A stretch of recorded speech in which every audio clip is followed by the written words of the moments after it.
E aí, pessoal, tudo bem? Sejam bem-vindos novamente aqui ao meu canal. Faz um bom tempo aí que eu dei uma sumida, né, do canal, mas estamos de volta. As lives do Café Evolutivo também estarão de volta aí em breve. E, bom, eu resolvi fazer esse vídeo aqui para fazer um comentário. Na verdade, eu pretendo iniciar uma série de vídeos para poder falar desse assunto, que é um assunto muito interessante, né, que me chama bastante atenção, que é o assunto da filosofia da biologia.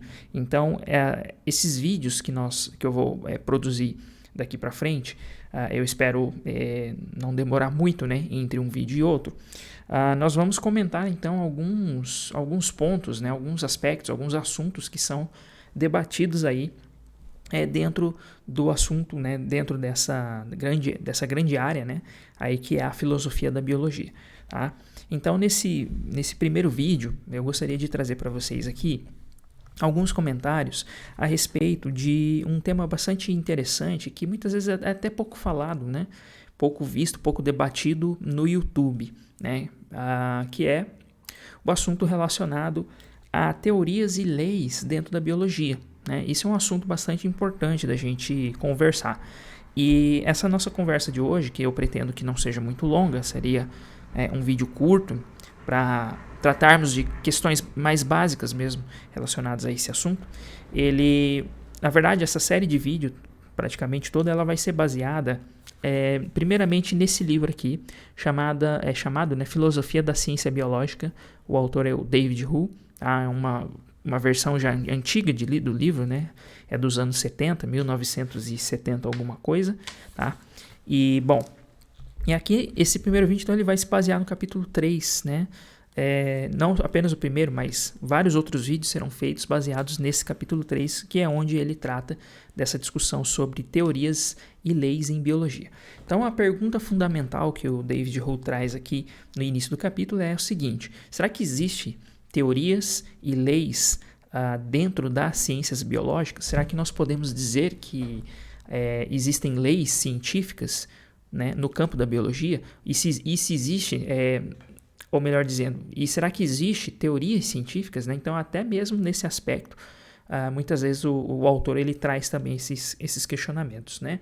Que é bastante interessante. Talvez vocês possam até estar pensando, mas que sentido faz questionar se existem teorias na biologia? É óbvio que existe, né? Nós temos a teoria da evolução, dentre outras teorias, né? A teoria da evolução é a mais conhecida, tá?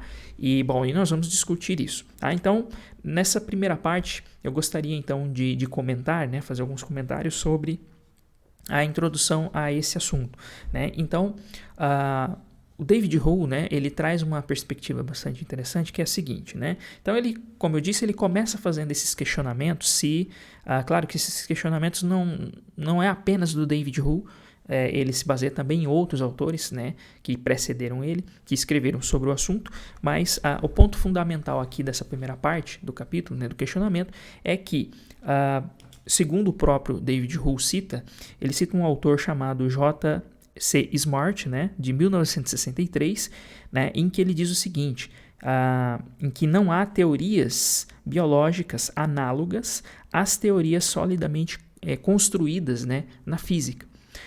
Bem, e aí ainda ele continua dizendo o seguinte: não existem sequer leis biológicas, né? Então, isso é uma citação que o David Hull faz a respeito de um outro autor, né, que é do Smart, de 1963, falando, trazendo, né, esses questionamentos. Será que existem teorias e leis? E aí, o capítulo, né, aqui do David Hull, ele prossegue dizendo o seguinte, que, na verdade, na medida em que as teorias científicas, né, as teorias que nós encontramos na área da biologia, possuem certa coerência para poder serem consideradas como teorias ou leis científicas genuínas, né? Então elas não devem ser 100% biológicas. Um ponto bastante interessante, né? Até surpreendente, né? Se nós pararmos para pensar um pouco, né? A gente está acostumado aí a pensar, né, em teorias científicas, a falar muito na teoria da evolução, né? Claro que eu não estou querendo dizer aqui que eu concorde com os autores, né? Estou apenas trazendo a discussão a reflexão dos autores a respeito do assunto, tá? Lembrando que, né, são autores sérios, né? Então aqui a gente não está tratando de, né, de bobagem, né, por exemplo, dita por criacionista, né, que é uma discussão realmente séria, tá? Então, o primeiro ponto que é levantado é: será que existe então leis e teorias dentro das ciências biológicas? E na medida que essas teorias e leis, se elas são genuinamente científicas, será que elas são 100% biológicas? E se elas não forem, e se elas forem 100% biológicas, será que elas têm como realmente serem consideradas como leis e teorias genuinamente científicas, né? Ou melhor dizendo, né, que não seja científico, mas será que elas deveriam ser consideradas como leis, né, de fato? Então, esse é um ponto que é levantado aqui. Bom, prosseguindo então aqui na discussão, a gente também chega num ponto em que o autor trata que as primeiras leis que são encontradas, as leis, né, boa parte das leis que são encontradas dentro da biologia, elas seriam leis causais e não são leis, as chamadas leis de processo, né? O que seria uma lei de processo? Uma lei de processo, conforme o David Hull ele propõe aqui, seria o seguinte, né? Lei de processo seriam leis que permitem a inferência de todos os estados passados e futuros de um sistema, dados os valores para as variáveis pertinentes em qualquer momento escolhido, né? Então, a segunda definição trazida aqui, né, pelo David Hull, isso seria a ideia de leis de processo. Então é importante entender o seguinte, que aqui no contexto da discussão, os autores eles costumam fazer, esses autores da filosofia da biologia, costumam fazer uma divisão entre tipos de leis, né? Então o primeiro questionamento é saber, será que tem leis em biologia e teorias, né, genuínas, que deveríamos chamar como tal, né, como leis e teorias em biologia? Mas para se aprofundar nessa discussão, a gente precisa entender que existem, então, diferentes formas, né, ou diferentes leis, tá? E um dos tipos de leis que eles abordam dentro do campo científico são as chamadas leis de processo, né? Leis de processo. Então, portanto, se uma teoria ou uma lei em biologia ela é genuinamente uma lei, né? Se ela deveria receber mesmo esse status de lei, então essa lei ela deveria ser uma lei de processo. Porém, né, o que o autor ele vai discutindo aqui ao longo do texto é que, na verdade, na biologia a gente não encontra, de fato, essas leis de processo. O que nós encontramos são outras categorias de leis, chamadas, por exemplo, de leis causais, leis de desenvolvimento e também as chamadas leis históricas, né? Então é isso que a gente encontra dentro do âmbito da biologia em termos de lei. Então não são leis de processo, mas são leis causais, leis de desenvolvimento e também leis históricas. Portanto, o que vai ser discutido aqui, o que nós vamos debater é que existe diferença então entre esses tipos de leis. E as leis que são consideradas por alguns filósofos, né, da ciência como leis genuínas, mesmo essas leis a gente encontra nas áreas de ciências exatas, como por exemplo na física e até mesmo na química, né? Mas não encontramos esses tipos de leis na biologia, que são as chamadas leis de processo, né? Então, portanto, na biologia o que a gente teria seriam outras categorias de leis, tá? Leis causais, leis do desenvolvimento, leis históricas, dentre outras variedades aí de leis. Um outro ponto que é colocado aqui, né, dentro desse contexto de discussão, seria a importância de nós diferenciarmos aqui os tipos, não exatamente tipos de leis, mas dois tipos de processos, né? Que um seria realmente as chamadas leis naturais, de outro tipo de processo que seria as chamadas generalizações descritivas, tá? Então são leis naturais e generalizações descritivas. E aqui ele traz um exemplo para a gente poder entender, né, compreender a diferença entre as duas situações. Um exemplo da física, né? Por exemplo, lá no final, em meados para o final do século XVIII, se não me engano, e passagem para o século XIX, existia um tipo de lei que havia sido proposto, né? Que ficou conhecida como Lei de Bode. Essa Lei de Bode, ela diz respeito, né, à distância dos planetas, né? Então ela tentava trazer digamos que uma previsão matemática, né, das distâncias, né, de regularidades de distância dos planetas em relação ao Sol. Enfim, não importa tanto para a gente aqui o que exatamente como que foi feito isso, mas é só para que vocês entendam que o que esses autores fizeram foi uma série de contas para poder chegar então às distâncias, né, entre os planetas e o Sol, tá? Entre os planetas e o Sol. E aparentemente, né, essa série de contas que foram feitas aqui pela lei de Tito-Bode mostrava uma certa, digamos que, coerência, né, ou demonstrava aí os valores exatos da distância dos planetas em relação ao Sol.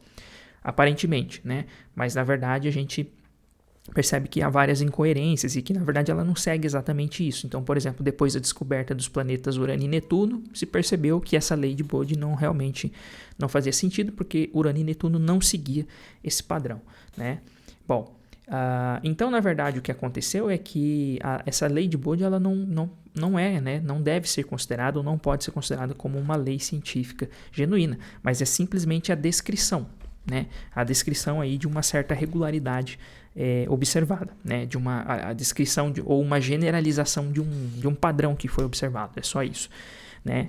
Ao contrário, por exemplo, das leis de Kepler, das leis de Newton, que de fato isso sim a gente pode considerar como lei, né? E ela é uma lei de processo, né? Porque é possível prever, por exemplo, estados passados e futuros de um determinado sistema baseado em conjuntos, né, de dados, né, em determinados conjuntos de dados em qualquer momento. Então é possível fazer essas previsões. Então se tem regularidade, tem como fazer essas previsões, né?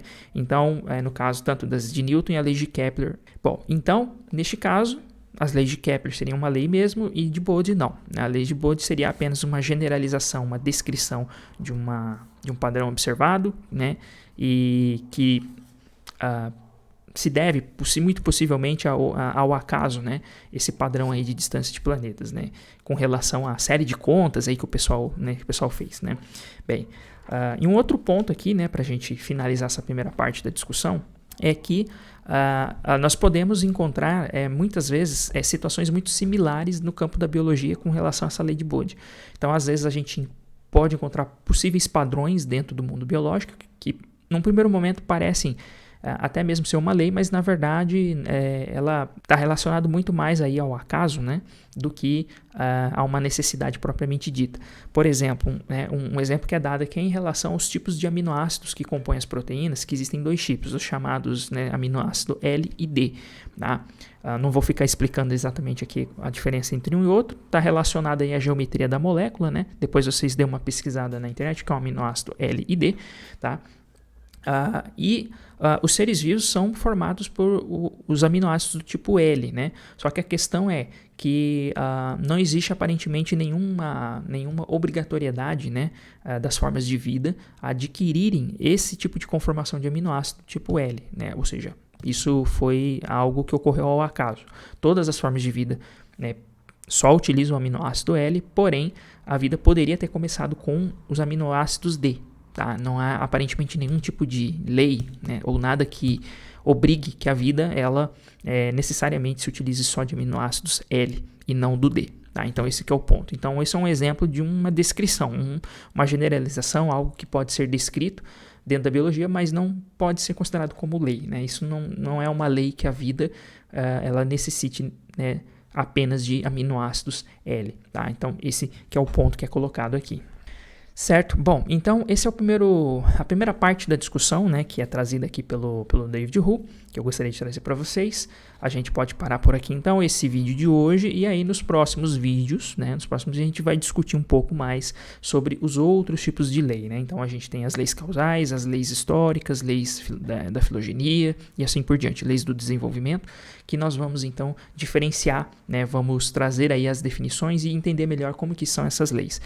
Então, no final das contas, o ponto, né, principal aqui é, existe ou não leis em biologia? Bom, isso vai depender do que nós estamos definindo como leis, né, dentro da biologia. Então, se a gente estiver se referindo a leis como aquelas encontradas na física, que são leis trazidas, né, ou definidas aqui pelo David Hu como leis de processo, não, né, nós não encontramos isso, tá, no sentido de que essas leis nós podemos fazer inferências ou deduções de estados passados e futuros de um sistema baseado em conjunto de dados a qualquer instante, por exemplo. Né? Então, nesse caso, não teríamos algo parecido com isso na biologia, mas teríamos outras categorias, outros tipos de regularidades, não é? Ou de formas que poderíamos chamar de lei. Alguns autores vão discordar, que achar que não deveríamos chamar isso de lei, e outros acham que podemos sim chamar de lei, mas fazendo aí as possíveis as possíveis ressalvas que devem ser feitas em relação ao significado do termo lei em cada um desses contextos, tá bom? Então, por enquanto é isso. Muito obrigado por assistir esse vídeo e nos vemos na próxima.